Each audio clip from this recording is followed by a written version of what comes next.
இப்ப ஏதாவது ஒரு நேச்சுரல் கலாமிட்டி வந்துச்சுன்னா உடனே அதோட கிளைமேக்ஸ் அதோட ஒரு என் வேர்டிக்டா சொல்ற ஒரு வார்த்தை இருக்கு. மனிதனால இயற்கையை எக்காரண கொண்டும் ஓவர் கம் பண்ண முடியாதுன்னு. Nature is always on the top and superior. So Kantara அந்த மாதிரி ஒரு இடத்தை டச் பண்ணுதா இந்த பாட்டு? ஓவரால் வந்து நமக்கு தாண்டி இன்னொரு தெய்வ சக்தி இருக்கு, ஒரு ஒரு ஒரு ஒரு ஸ்பிரிட் மாதிரி, ஒரு எனர்ஜி மாதிரி இருக்குன்னு நம்ம சொல்லிட்டு இருக்கோம் காந்தாரில். டெஃபினெட்லி நம்புறோம்.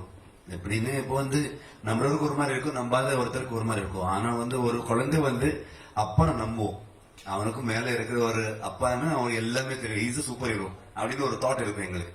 அதே மாதிரிதான் வந்து நமக்கு மேல ஒரு எனர்ஜி இருக்கு, அது வந்து நம்ம ப்ரொடெக்ட் பண்ணுவோம் அப்படி ஒரு தாட் எப்பவுமே இருக்கும் எங்களுக்கு.